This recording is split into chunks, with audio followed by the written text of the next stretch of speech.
Fala pessoal, eu pretendo ir direto ao ponto nesse vídeo aqui. Esse vídeo aqui é um vídeo resposta ao último vídeo que o Nando Moura colocou no canal dele, onde ele participa lá junto com o Fábio Rap e o canal do Ferreira. Os respectivos canais dele são os próprios nomes, canal do Fábio Rap e canal do Ferreira. E ele usou alguns argumentos lá do porquê que eles estão criticando o Bolsonaro ultimamente. Eu vou responder alguns desses argumentos de maneira calma, controlada, lúcida, usando argumentos. Já curte, comenta e compartilha, porque o vídeo tá bacana, eu prometo. O Nando Moura, ele levanta basicamente 3 pontos. Uma, que ele não gostou do Augusto Aras na PGR, ele fica chamando o Augusto Aras de petista. Depois ele fala que da falta de apoio das pessoas à CPI da Lava Toga, numa maneira aí que as pessoas estão fazendo ginástica mental para não apoiar a CPI da Lava Toga, quanto há alguns meses atrás todo mundo era a favor. E o fato do presidente Bolsonaro ter sancionado determinados projetos, como por exemplo, você usar dinheiro do fundo partidário para poder pagar advogados. Bom, eu vou começar pelo ponto mais fácil, que é o do Augusto Aras. Esse é o ponto, sinceramente, que eu acho que chegou a uma questão de opinião, mas eu vejo uma pequena incongruência no discurso do Nando Moura. O Nando Moura insiste em ficar chamando o Augusto Aras de petista, quando já foram mostrados indícios de que ele mudou, de que aquele comportamento que ele tinha de quando ele deu jantar para José Dirceu, os caralho a quatro, mudou. Só que daí, ele, principalmente o canal do Ferreira também, estão se atendo a um discurso de porra, mas vocês são inocentes pra caraca de achar que esse maluco aí se tornou mesmo um conservador. Ninguém tá dizendo que ele se tornou um conservador, mas que ele pelo menos não seja um petista. Que ele pelo menos esteja preocupado apenas em desempenhar uma boa função na PGR. O canal do Rap lá, ele deu uma... O do Fábio Rap, toda hora eu confundo com aquele aplicativo lá de comida... O Fábio Rap, ele deu alguns argumentos de por que ele não seria tecnicamente a melhor escolha para a PGR. Eu não vou entrar nesse mérito aqui, porque está fora da minha alçada discutir esses méritos. Mas a verdade é que ficar batendo na tecla de que o Augusto Aras é um petista, que você não engole a ladainha de que ele na verdade não virou conservador nem nada, porra, isso vindo do Nando Moura. O Nando Moura, que, por exemplo, perdoou o Mamãe Falei pelos absurdos que ele disse no passado. Eu já estou alguns vídeos falando aqui, o Mamãe Falei comparou, argumentando ser a favor do aborto, ele argumentou dizendo que um feto poderia ser comparado a uma mesa. É um negócio assim, uma coisa de louco, e por motivo nenhum aparente ele mudou de opinião. E o Nando Moura aceitou isso sem problema nenhum. Não, o Arthur me defendeu em determinado momento, agora ele é meu amigo.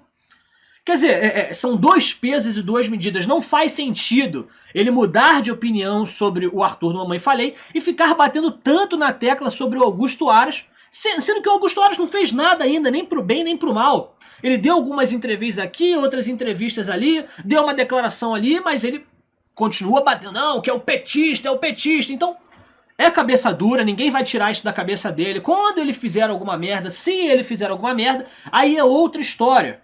Mas a verdade é que o Nando Moura está querendo bater nessa tecla única e exclusivamente para usar de munição para fortalecer os seus outros argumentos do porquê ele está indo contra o Bolsonaro agora. Enfim, isso é uma coisa que ninguém vai mudar na cabeça do Nando Moura, ele vai ter que pensar sobre isso sozinho. O outro ponto é que um dos argumentos das pessoas que estão indo contra a CPI da Lava Toga não é porque eles são contra ao mérito da CPI. Ninguém está falando aqui que o judiciário não tem que ser investigado, que ninguém tem que investigar Gilmar Mendes, Dias Toffoli. Todo mundo quer que esses malucos sejam investigados. Mas o que está acontecendo? A gente está na iminência de aprovar a reforma da Previdência no Senado Federal. A gente já está indo para a votação no segundo turno, que está marcada para dia 22. Você sabe o que acontece se nada for alterado desse texto depois do dia 22? Vai para a sanção presidencial, ou seja, a reforma da Previdência vai literalmente entrar em vigor. Mas o que o pessoal que está indo contra a Lava Toga está dizendo? A CPI da Lava Toga, ela seria tratada como uma sessão extraordinária. Você tem as sessões extraordinárias e as sessões ordinárias. As sessões ordinárias são os trabalhos do dia a dia, coisas que já são previstas no dia a dia, que vão ser votadas, discutidas no Senado, enfim, etc. E as sessões extraordinárias seriam, por exemplo, como uma CPI. As pessoas que são a favor, que são contra a CPI da Lava Toga no momento, estão querendo dizer que a CPI extraordinária iria sobrepor a sessão ordinária e você não iria votar a reforma da Previdência, porque a CPI estaria instaurada e os senadores teriam que se dispor apenas a discutir a sessão extraordinária, que no caso é a CPI da Lava Toga, deixando a reforma da Previdência de lado, para votar só depois que a CPI acabasse. Daí o Fábio Rapp, ele usa um argumento, ele pega lá o regimento da casa, dizendo que as sessões extraordinárias só podem ser marcadas em dias que não tiverem as sessões ordinárias. Ou seja, você vai ter lá na segunda-feira a discussão da CPI, da Lava Toga, e na terça-feira você vai ter a discussão da reforma da Previdência, porque você não pode marcar as duas no mesmo dia. E daí você fala, porra, então beleza, realmente, então a CPI da Lava Toga não vai atrapalhar a reforma da Previdência em nada. Só que o próprio canal do Rapp, toda hora eu confundo canal do Ferreira, eu falo canal do Rapp. Toda hora o Fábio Rapp, que se não me engano é até um advogado, parece ser bem entendido do assunto, ele diz que também existe um outro artigo nesse mesmo regimento que diz que o presidente do Senado, ou seja, o Batoré, o Davi Alcolumbre, ele pode decidir se a matéria for muito urgente, for assim, de um interesse absurdo de grande, ele pode sobrepor a audiência da sessão extraordinária em cima da sessão ordinária. Ou seja, ele poderia marcar a discussão da CPI da Lava Toga em cima da reforma da Previdência. O próprio Fábio Rapp diz isso no vídeo do Nando Moura. Ele lê lá o regimento, ele diz que se o senador quiser, ele pode fazer isso. E qual é o comportamento que a gente está vendo desses senadores, desses políticos aí, desses canalhas em geral aí do Centrão? Que eles estão querendo atrasar a reforma da Previdência ao máximo para que eles consigam passar projetos de interesse próprio o máximo que puder, porque sabem que podem usar a reforma da Previdência como moeda de troca. E daí eles usaram o argumento de que mesmo sem a CPI da Lava Toga, eles já estão estendendo a reforma da Previdência pelo ano inteiro. O primeiro projeto que o presidente Bolsonaro, o Fábio Rapp lembrou muito bem, a primeira proposta que ele colocou foi da reforma da Previdência, então isso está sendo discutido efetivamente desde o começo do ano, e mesmo assim a reforma ainda não foi aprovada. Mas existe um pequeno detalhe que eu não sei por que eles ignoraram.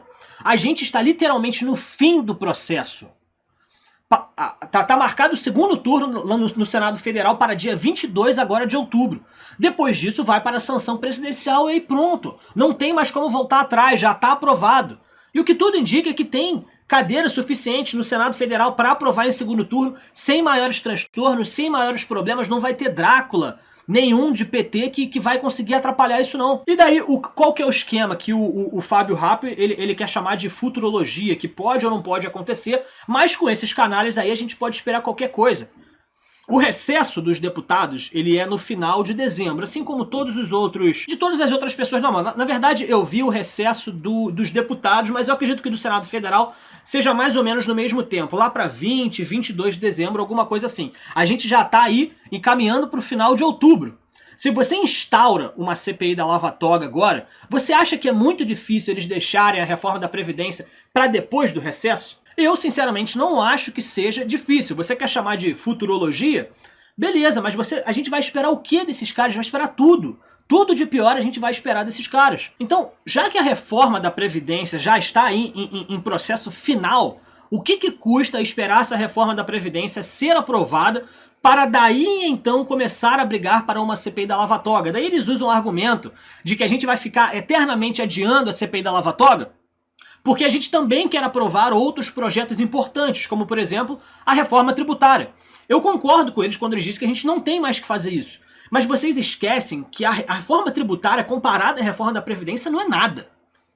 Eu tô falando aqui como um eleitor que percebe as coisas de fora, não tá dentro do jogo, mas a verdade é que a reforma da tributária, perto da reforma da Previdência, não é nada. Com o dinheiro em caixa, esse país vai deslanchar, literalmente, economicamente, obviamente, né? Outros projetos alheios aí, como ideologia de gênero, isso aí é outra questão. Isso aí independe de dinheiro em caixa ou não. Mas a verdade é que com dinheiro em caixa você consegue criar emprego para as pessoas, que é literalmente o que deixa as pessoas felizes, as pessoas vão voltar a comprar. Então, você pode bater de frente com o Congresso com uma reforma da Previdência aprovada, com dinheiro em caixa. Daí você chama as pessoas às ruas para pressionar o Congresso. Queremos a reforma tributária, queremos não sei o quê, queremos CPI da Lava Toga. Mas e sem a reforma da Previdência? A gente vai ter o quê? A gente vai deixar o país parado, literalmente, com 13 milhões de desempregados, clamando que não fazem a mínima ideia do que é CPI da Lava Toga. Nando Moura fala que se dane, que não se aprove nada. Isso é egoísmo, sinto muito. A quantidade de gente que está dependendo desse baque econômico que a reforma da Previdência vai dar, não está no gibi, meu amigo. É muita gente. Milhões de brasileiros, milhões. Não pensar nessas coisas, sinto muito, o Nando Moura, é de um egoísmo absurdo. Nós não estamos falando de algo como, por exemplo, se a gente perder essa chance, a CPI da Lava Toga nunca mais será instaurada. Não. Depois que a reforma da Previdência for aprovada, a gente pode voltar a conversar sobre isso sem problema nenhum. PEC da Bengala, impeachment de ministro do STF, todas essas coisas.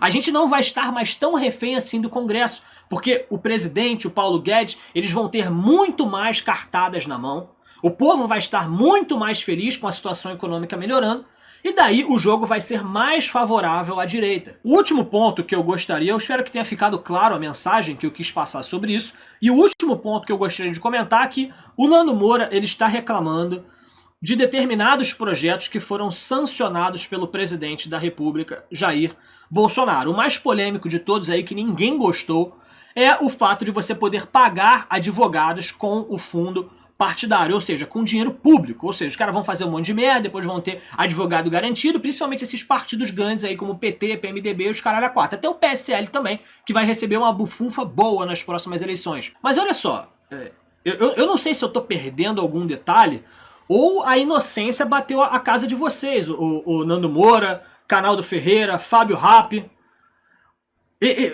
Só para você entender, que você que está me assistindo, eles sugeriram que o Bolsonaro ele tem que bater de frente com o Congresso até o final, até que saia tudo perfeitinho. 100% do que o povo brasileiro quer tem que passar no Congresso Nacional, senão nada passa. É basicamente esse o argumento que eles usaram. Então, o Congresso está falando que agora vai pagar advogado com fundo partidário, daí o que eles falaram? O Bolsonaro tinha que vetar.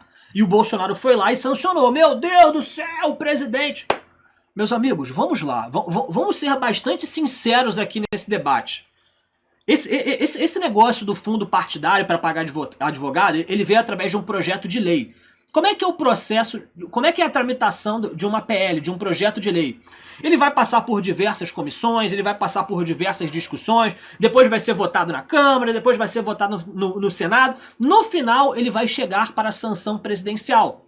O que o Bolsonaro fez? Ele foi lá e sancionou. O que ele poderia fazer, que é o que o Nando Moura e companhia gostariam que ele fizesse? Que ele vetasse. Você sabe o que acontece quando o presidente veta um projeto de lei? Ele volta para a Câmara dos Deputados, volta para o Congresso Nacional, e o Congresso Nacional ele pode decidir se ele veta o veto do presidente. E você acha que o Bolsonaro tem um contra? Que ele pode vetar o veto do veto? Não pode. O presidente só tem direito a um veto. Chega para ele para sancionar ou para vetar, ele veta, volta para o Congresso, eles vetam o veto do presidente e vira lei de qualquer forma, sem que o presidente possa fazer qualquer coisa. Então, esse negócio do fundo partidário, ele foi aprovado de uma forma relâmpago. Todo mundo viu lá aquela pataquada que o Rodrigo Maia fez para aprovar esse negócio.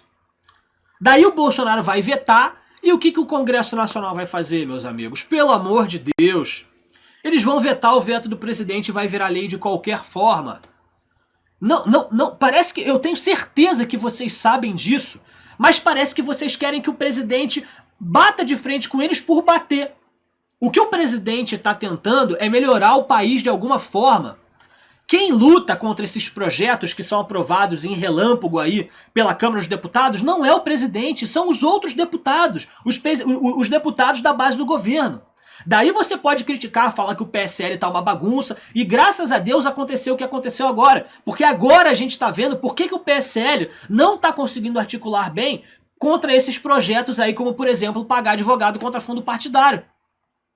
Agora a gente tá vendo por que eles não conseguem, porque antes deles se preocuparem com o Rodrigo Maia, eles tinham que se preocupar com tal de delegado Valdir, Luciano Bivar, Joyce Hasselmann, tudo puxando o tapete. Como é que vai ter tranquilidade para combater a oposição quando está tendo que combater a sua própria casa, os seus próprios aliados? Nisso aí a gente pode ir junto, criticar junto. Porra, o PSL tá uma bagunça, realmente tá uma bagunça, tem que arrumar a casa. Agora, colocar nas costas do presidente porque ele sancionou um projeto que com certeza iria virar um projeto de lei, com certeza eles iriam vetar o veto do presidente, colocar isso nas costas do presidente, isso é inocência. Isso é inocência. Querer que o presidente vete alguma coisa que ele sabe que vai virar lei no final. Não tem como colocar isso nas costas do presidente. Sinto muito. Não entendo por que o Nando Moura fica batendo nessa tecla quando isso é óbvio. É claro como a água, é cristalino, de que ele não tem a palavra final. A palavra final é do Congresso. Ele vai lá, veta o projeto e o Congresso veta o veto dele. Ele não estava, inclusive, reclamando que o Flávio vetou alguns vetos do presidente, do pai dele? Se ele sabe disso, como é que ele pode achar que bater de frente com esses caras é o suficiente? Veja bem, meus amigos, a estratégia do Bolsonaro, na minha opinião, é a seguinte: vai aprovar a reforma da Previdência, vai ter dinheiro em caixa, o emprego vai voltar a acontecer, o povo vai voltar a comprar, vai ficar feliz de novo. O apoio do presidente vai ser muito maior. E agora eles ainda estão arrumando aí o partido do PSL, vamos ver no que isso vai dar. Mas a intenção do presidente é ter apoio popular para poder pressionar esses caras para eles não aprovarem esse tipo de projeto. Tudo isso em ressonância com uma base aliada que literalmente sabe articular. Eu concordo com o Nando Moura quando ele diz que 50 bons deputados barram qualquer coisa dentro da Câmara dos Deputados. Eu realmente acredito isso. Eu nunca fui lá no Congresso Nacional, mas eu sei mais ou menos como é que as coisas funcionam. Você pega aí 50 deputados, cada um com pelo menos 5 assessores, vendo tudo que está para ser votado, porra. É articulação demais. É muita gente que vai conseguir convencer tal, convencer tal. Realmente, 50 bons deputados barram tudo, mas não eram 50 bons deputados, eram pelo menos 26 deputados e sabe lá quantos desses eram bons. Não faz sentido colocar isso na conta do presidente Bolsonaro. Isso é maluquice, isso é loucura. Tá certo, meus amigos? Essa era a mensagem que eu queria passar. Se vocês puderem, por favor, compartilhem esse vídeo. Eu não sei, sinceramente, se o Nando Moura verá esse vídeo. Na verdade, eu sou até bloqueado no canal do Nando Moura. Não sei nem se ele pode ver os meus vídeos dessa forma, mas a verdade é essa. Eu realmente gostaria que ele visse esse vídeo, porque os pontos que eu levantei aqui, sinceramente, são completamente viáveis, são completamente lúcidos. São coisas assim que eles não estão vendo, que eu fico tipo, caralho, mas você me chama pra conversar aí, meu Deus do céu. Me coloca aí na mesa da tua casa que eu quero falar umas coisas também. Porque não é possível que vocês não estejam vendo isso, não estejam vendo isso, não estejam vendo isso. Tá bom, meus amigos? Por esse vídeo é isso. Não se esqueçam de curtir, comentar e compartilhar. Vocês fiquem com Deus e até o próximo vídeo.